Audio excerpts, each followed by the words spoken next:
आपकी राजनीतिक पारी की नई शुरुआत हो रही है, कहा जा रहा है कि अपनी पार्टी लॉन्च कर रहे हैं। क्या रणनीति है, कब तक लॉन्च होगी पार्टी और आगे क्या प्लान? आपने तो जेडीयू के राष्ट्रीय अध्यक्ष रहते बहुत काम किया संगठन को लेकर, आपको अफसोस है जेडीयू छोड़ने का? क्या मजबूरी हुई कि छोड़ना पड़ा? सर, क्या कारण था? नीतीश कुमार के आप इतने भरोसेमंद साथी थे और फिर भी आपको छोड़ना पड़ा, मजबूर कर दिया। तो नीतीश कुमार के इर्द गिर्द रहने वाले लोगों को पीड़ा होने लगी और उन्होंने, अब ये तो नीतीश बाबू जानते होंगे, हम देखिए इस पर हम कभी, हमारी आदत है मैं पीछे सोचता नहीं। नीतीश जी पर कभी किसी पर अस्थायी रूप से भरोसा नहीं करते हैं, आप ये भी जानते हैं, इतना दिन से हैं तो वो जो भी करीब होते हैं वो दूर जाते हैं। देखिए एक बात मैं बता दूं, नीतीश बाबू बहुत कम लोगों का टिकट काटे हैं अपने करियर में, बहुत कम लोगों का टिकट काटे हैं, तो सिर्फ मेरा काटे। नीतीश कुमार का फ्यूचर क्या है? ये तो आखिरी पारी है, के काम को कैसे देखते हैं, उनकी राजनीतिक शुरुआत? देखिए प्रशांत जी तो साथ में काम किए हैं, लेकिन देखिए फ़र्क क्या है, प्रशांत जी का अनुभव है चुनाव लड़वाने का, ये अनुभव जो है प्रशांत जी का कोई अनुभव न तो सरकार चलाने का है। पनोरमा ग्रुप, जो सोचता है वो करता है, आपके अपने सपनों का आशियाना। तो एक जमाने में नीतीश कुमार के खास रणनीतिकार के रूप में जाने जाने वाले केंद्रीय मंत्री, पूर्व केंद्रीय मंत्री आरसीपी सिंह जी मेरे साथ हैं। अब एक नई राजनीतिक पारी की शुरुआत कर रहे हैं। ये चाणक्य माने जाते थे एक जमाने में नीतीश कुमार के। अभी आपकी राजनीतिक पारी की नई शुरुआत हो रही है, कहा जा रहा है कि अपनी पार्टी लॉन्च कर रहे हैं। क्या रणनीति है, कब तक लॉन्च होगी पार्टी और आगे क्या प्लानिंग है? देखिए श्रीकांत जी, ये सही बात है कि नई पार्टी हम लोग बनाने जा रहे हैं और बहुत जल्दी आप सब लोगों को बुला करके प्रेस कॉन्फ्रेंस के माध्यम से बता देंगे। ये लगता होगा आप लोगों की भाई नई पार्टी की क्यों आवश्यकता हुई, तो आप जानते हैं कि भाई मैं करीब 42 साल का मेरा संगठन का अनुभव है।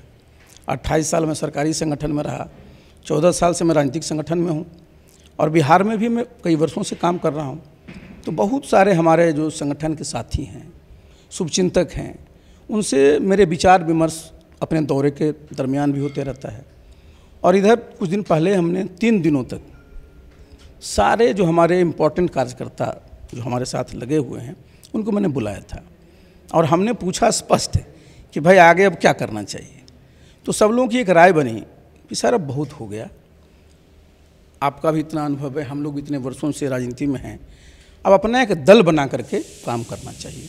और इसीलिए जो हमारे कार्यकर्ता हैं और जितने लोग हमारे सब संपर्क में हैं, उनके अनुरोध पर हमने भी सोचा कि भाई अब अभी हमारी भी उम्र है और हमारे साथ इतने लोग हैं, उनका भी एक समझिए पॉलिटिकल कैरियर है, तो ये समय है जबकि ये निर्णय लेना चाहिए और हमने ये निर्णय लिया है। एक झटके में तो आप कुछ करते नहीं हैं, आप रणनीति बनाते हैं, उस पर काम करते हैं, तब खुलासा करते हैं। तो पूरी तैयारी हो गई है पार्टी बनाने की? पूरी तैयारी है।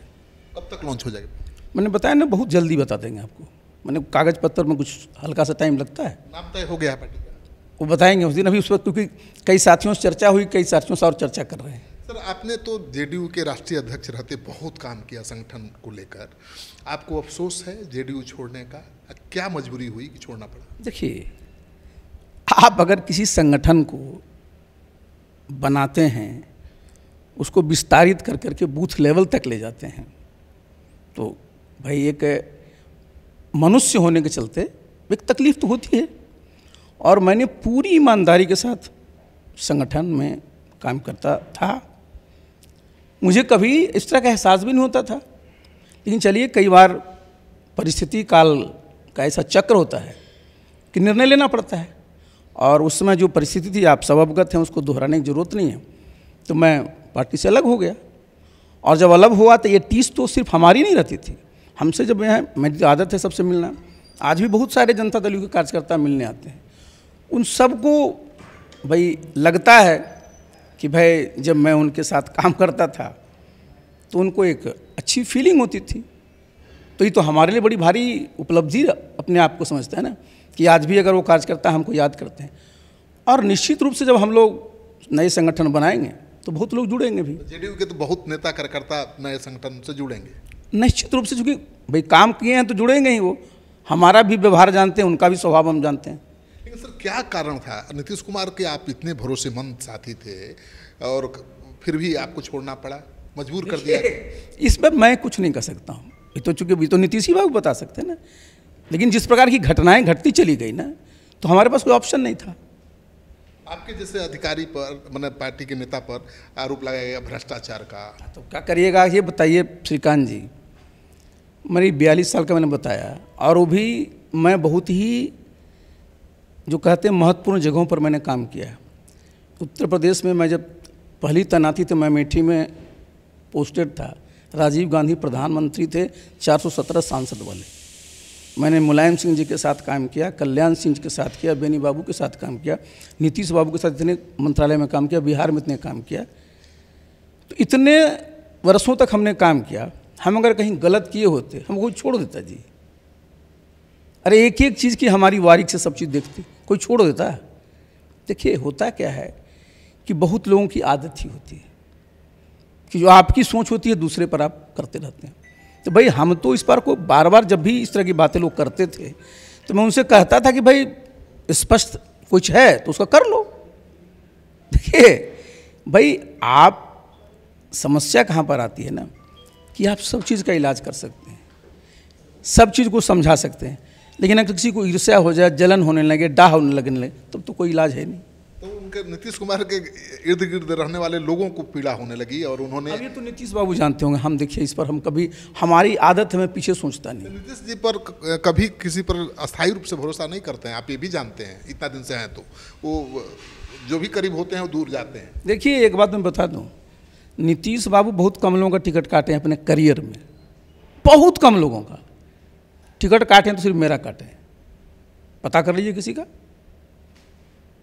यही तो बोल रहा हूँ कि आप सबसे भरोसा, यही तो मैं बता रहा हूँ, तो वही बताएंगे, मैं तो बता नहीं सकता क्योंकि मैंने ऐसा, मैं बता दूं, ये तो मैं आज भी रिकॉर्ड पर कह रहा हूँ और उनसे पूछ लीजिएगा जब भी आपको मौका मिले, मैंने उनको कभी एक इस तरह का सलाह नहीं दिया जिससे उनका कोई नुकसान हो, उनकी पार्टी का कोई नुकसान हो, कभी नहीं।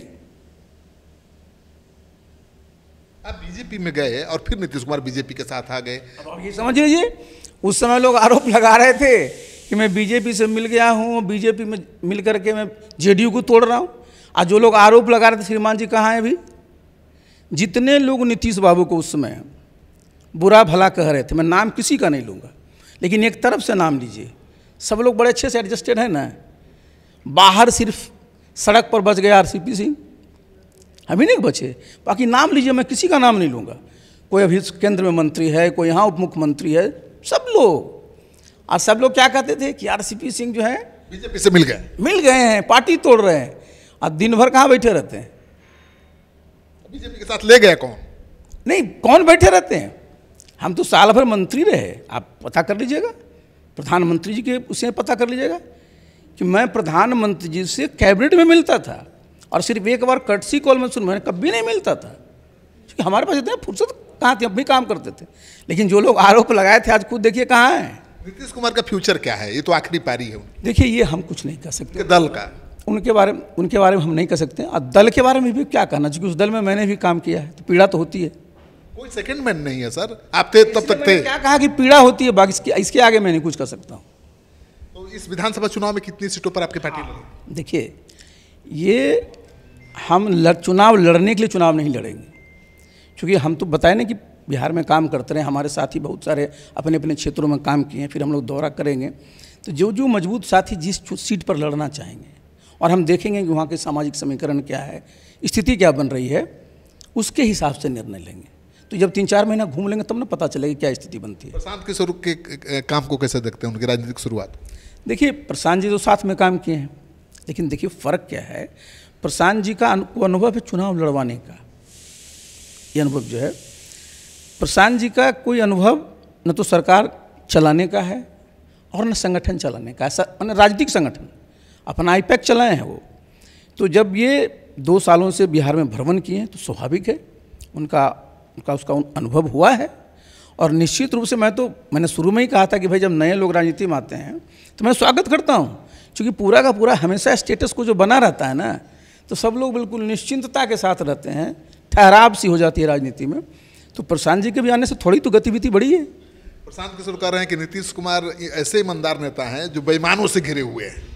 देखिए नीतीश बाबू पर इस प्रकार का मैं आरोप नहीं लगाऊंगा, देखिए, नीतीश बाबू को मैं जानता हूँ और नीतीश बाबू जानबूझ करके इस तरह की चीज़ों को नहीं बर्दाश्त करते हैं, इतना तो स्पष्ट है। तो जो आरोप लग रहा है कि बेईमान घेरे हुए हैं, अरे वो तो आप कुछ भी कह सकते हैं, कहने में क्या लगता है जी। तो आप सुन रहे थे आरसीपी सिंह जी को। इनका कहना है कि अब नई राजनीतिक पारी की शुरुआत करने जा रहे हैं। बहुत जल्द इनके दल के नाम का अनाउंसमेंट भी होने वाला है और अगले विधानसभा चुनाव में किसके लिए चुनौती बनेंगे, जाहिर है जेडीयू के लिए बड़ी चुनौती बनेंगे, क्योंकि जेडीयू संगठन के लिए बहुत काम किया है और उससे जुड़े हुए नेता कार्यकर्ता आज भी इनसे जुड़े हुए हैं। जैसे ही दल बनेगा वो इधर का रुख करेंगे और मुश्किल बढ़ेगी जेडीयू की।